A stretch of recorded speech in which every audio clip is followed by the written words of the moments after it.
Olá! O vídeo de hoje é sobre Flush, Memórias de um Cão.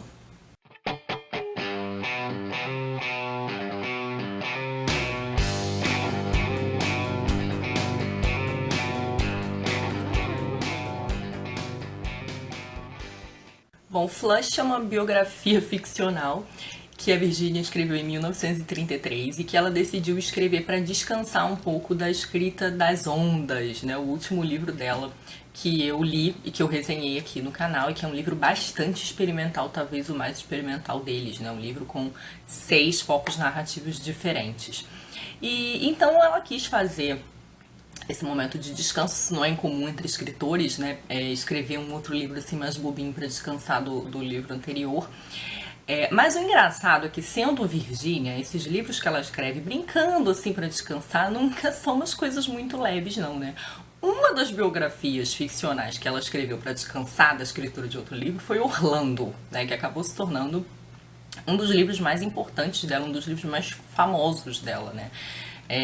E o Flush é um livro que virou assim um fenômeno de vendas. Ele foi um sucesso de público e também de crítica, o que deixou a Virginia assim um pouco bolada, né? Porque ela preferia ser reconhecida pelos seus outros livros, os mais experimentais, os mais difíceis.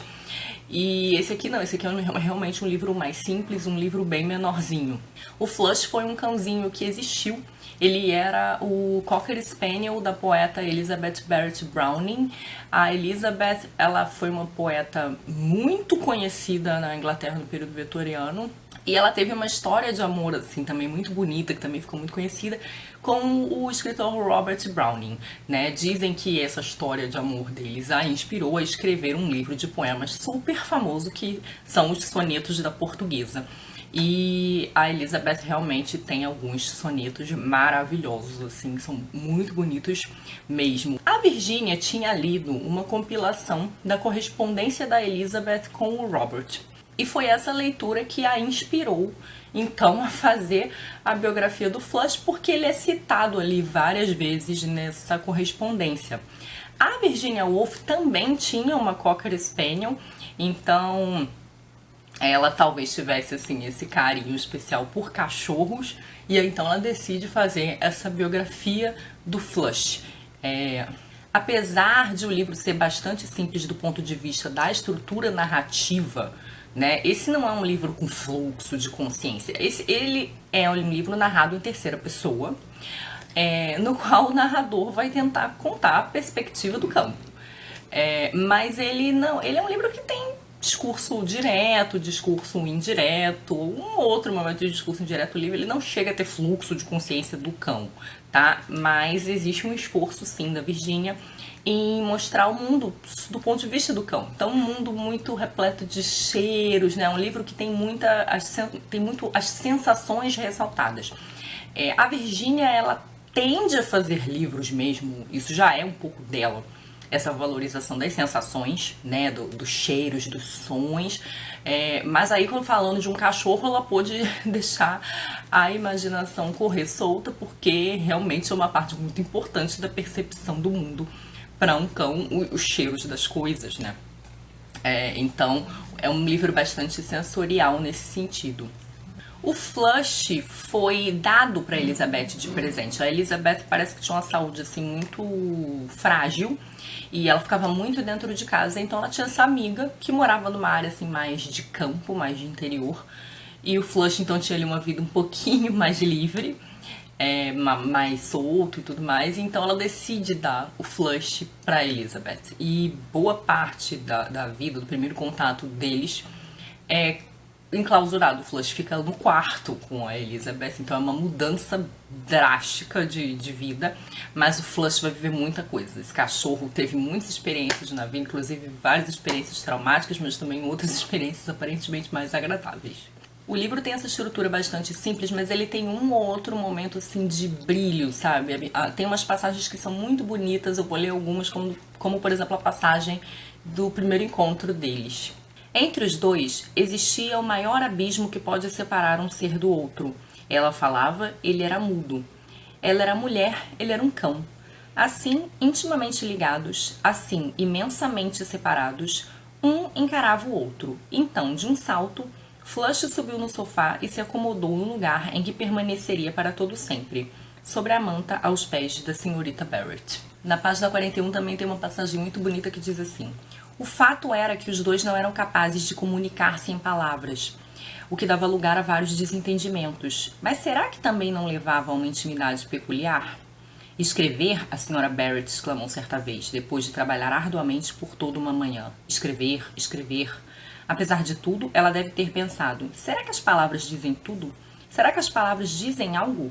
Será que as palavras não destroem os símbolos que existem além do alcance das palavras? Então tem esses momentos assim de reflexão que são bastante bonitos no livro e que são não só do Flush, mas também da Elizabeth, que são quase como epifanias, assim, então são bem bonitos. A gente então vai acompanhar esse processo de proximidade sentimental dos dois e de identificação, enfim, a relação do Flush com a Elizabeth. E a relação, o aprendizado que o Flush vai tendo com o mundo, com as pessoas no contato aí com essa família, né? Mas a Virginia, uma coisa interessante que ela faz no Flush, mas ela faz no Orlando também, né? Essas duas biografias escritas para descansar. Muita pesquisa histórica, né? E isso que eu achei engraçado, porque assim, a autora diz que vou escrever esse livro aqui de brincadeira para descansar, mas são livros que tem muita pesquisa histórica e muito comentário social. Então, nesse livreco minúsculo, a Virginia vai falar. Ela vai fazer um retrato da Londres vitoriana, ela vai falar dos problemas socioeconômicos da cidade, das mazelas da cidade, de como os problemas socioeconômicos interferiam no relacionamento social.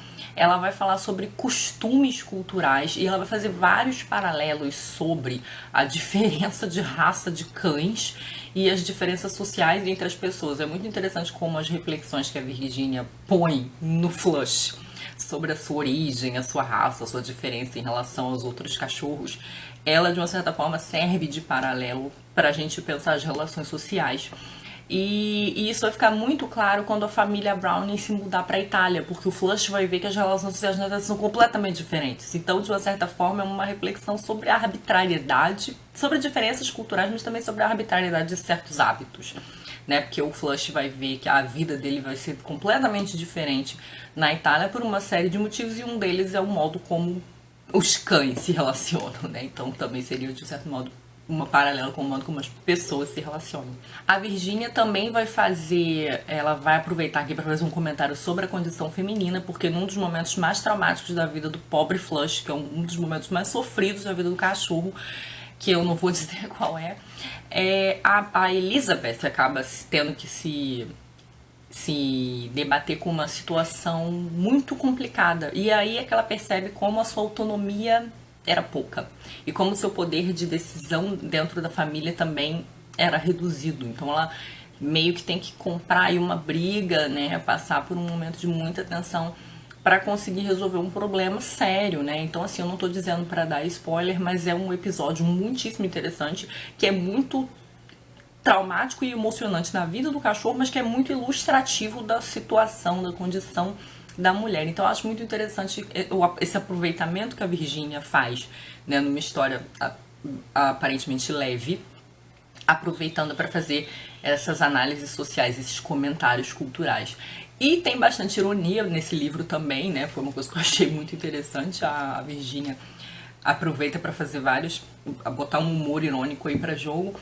E eu gostei muito de ver esse outro lado da Virginia, porque ele me pareceu um lado menos rígido. A impressão que eu tenho quando eu leio os romances da Virginia é que eles são geniais, mas que eles são geniais sendo livros muito meticulosos, né, onde você vê que existe um cuidado, uma precisão muito grande, né? Eles são livros com certo rigor, né? Você percebe que a produção dos livros da Virginia é muito rigorosa.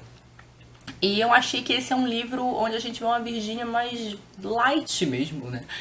Ainda que com comentário social e pesquisa histórica, um livro em que a gente vê que tá mais solto, assim, a narrativa é mais leve, o humor tá um pouco mais solto, as ironias, então é uma Virginia aqui menos rígida, eu fiquei com essa impressão. Vou terminar com uma passagem aqui bem marcada por essa percepção do mundo do Flush, que é uma percepção sensorial, em especial pelos cheiros. O nariz humano é praticamente não existente. Os maiores poetas do mundo não sentiram o cheiro de nada além de rosas de um lado e de esterco do outro. As infinitas gradações que existem entre as duas substâncias não foram registradas. Ainda assim, era no mundo dos cheiros que Flush vivia a maior parte do tempo. O amor era um dos cheiros principais. Formas e cores eram cheiros. A música e a arquitetura, a lei, a política e a ciência eram cheiros. Para ele, a religião em si era um cheiro. Bom, é isso, um livrinho que eu adorei ler. Um livro bastante diferente do que eu tô acostumada a ler da Virginia, né, dentro assim da ficção. Um livro mais leve, talvez seja um bom livro para começar a conhecer a escritora, embora não é um livro que eu acho que não tem as principais características, né, que deixaram a autora muito famosa, né, tipo fluxo de consciência, essas coisas todas, várias perspectivas.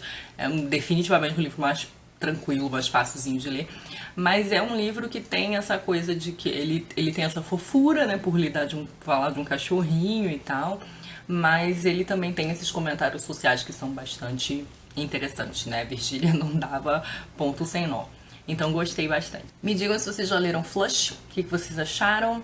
Beijos e até a próxima. Tchau.